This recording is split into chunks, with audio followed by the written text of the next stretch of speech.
Fala galera, tudo bom com vocês? Aqui é o Eric do Critical Hits e eu estou aqui com o Mike and Megan. Vamos fazer algumas perguntas sobre Rise of the Tomb Raider para eles. Então, hello Mike, hello Megan, thank you so much for being here. On the first Tomb Raider, we got to experience the growth from Lara Croft's growth, from a girl that was kind of scared to do everything to a real badass. How does Rise of the Tomb Raider continues this development? So in Rise of the Tomb Raider, we're really looking at that ending of where her story was, where she started to uncover those truths and myths in the last game. And now that's her driving force in this game, right? She wants to uncover those secrets. So now she's going out and she's more a prepared and resourceful character. So you're gonna see her struggling with how she's going to uncover those mysteries and secrets and some of the sacrifices and things that she's gonna have to go through in order to do that, and the survival. Anything to add? Yeah, so, I mean, in the last game, she was definitely thrust into a situation that was out of her control, and she found that inner strength and found that she was able to survive the situation. So, as Mike was saying, it's really about Lara accepting her destiny as the Tomb Raider and being more proactive and realizing that she really is, you know, specially qualified. She's the person that's going to connect all the dots, and that's tough enough and resourceful enough to uncover these mysteries and truths. So, does any of the characters from the first game, like the supporting characters, come back on this one? Like Jonah, like Sam? So in the Rise of the Tomb Raider, we are focusing on Lara's adventure story and her coming-of-age tale. But I think really what you're looking at are supporting characters in the game that are helpful to her story and what her being a Tomb Raider and becoming that Tomb Raider is all about. So Jonah's one of those important people that she likes to bounce ideas off of, so you're going to see a return of him in the game. What are the new tricks that Lara brings in this new game?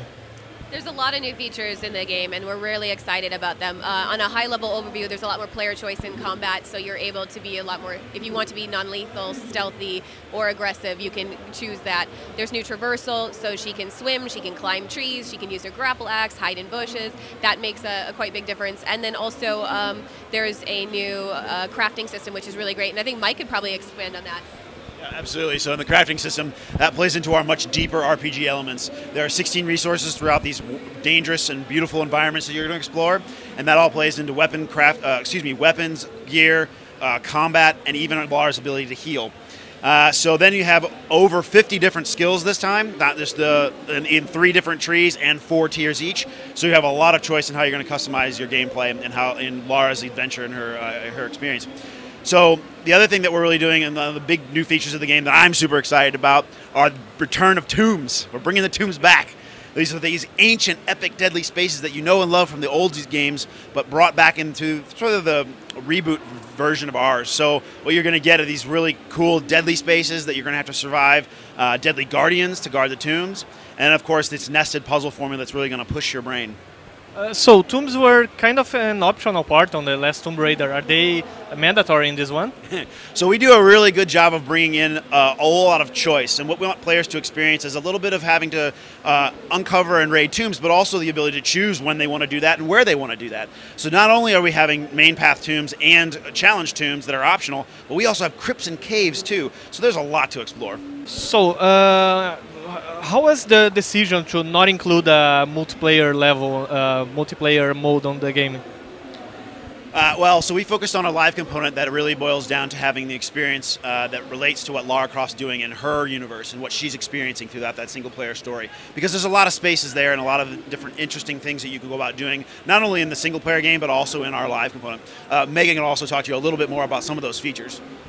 Yeah, so we actually just announced our live component of the game, which is really exciting. And as Mike was saying, it's about people loved the world that Lara explored in the last game, and they wanted to find more reasons to continue to explore it and to spend extra time in there. So we have different modes. We have Replay and Replay Plus, which allow you to replay certain chapters with the weapons and so on that you have, the upgrades and skills, if you'd like to do that. We also have a Score Attack mode, which allows you to try to get through an area really quick and have modifiers and find lanterns to shoot down to increase your score. And then we have Remnant Resistance, which allows you to play in the hub spaces and select these criteria for a mission. And then if you beat the mission with that, you can allow your friends to play it and compete with your score. And all of that is wrapped up in a system of cards that we have. And the cards, as you play the single player game, you can unlock credits that will allow you to purchase cards packs. and those cards will modify the experience. You can choose between, I think there's 300 something cards, and you can choose what you want to apply, and some of them are really fun, like big head mode, and some of them will make the game a little bit more complicated or difficult, and then that will make your score higher. It'll give you a score multiplier. So you get to choose, do you want to be punishing, do you want to be silly, do you want to have, you know, how you want to apply the cards, and it's a really cool way to replay the game with a fresh experience. You know, my girlfriend used to be a big fan of Lara Croft because she was like one of the main characters in gaming, and she's a girl and stuff. But she kind of didn't like this reboot. She kind of felt like this is not the Lara Croft that she used to like. Is this Lara Croft from Rise of the Tomb Raider more like the old one, or she's taking a different path? I think that this Lara, it's a continuation of the Lara from the reboot. So she absolutely is flawed. She's human, and that's actually something I really appreciate about her. I find her more relatable because she has flaws, but then she's also, without question, still an extraordinary person. This is Lara Croft. She is especially qualified to be the person that finds these mysteries and uncovers these secrets because she's so ambitious and so you know, physically capable and resourceful and intelligent, and she's these great combination of admirable skills. So I think that if she's looking for a little bit more of, I think that Lara is she's definitely a little bit tougher, and she's a little bit more proactive in this game. So if that's something that she's looking for, I think that she'll find that. But it is a continuation of the Lara from the reboot, which we love her. Yeah, I like her a lot too. It was like that. Oh, that's just a scared girl. That's not Lara Croft. You know, that's kind of what the main point she made. Well, I think you can't be brave if you're not afraid. Like, you have to be a little bit afraid and push through it to be brave. So I think that this Lara is relatable, but she's also aspirational. Talking about future plans, are we seeing kind of a trilogy forming? Are we seeing a dynasty of many games starring this new Lara Croft, or what the future holds for her? Well, that's always the $1 million question, isn't it? Yeah.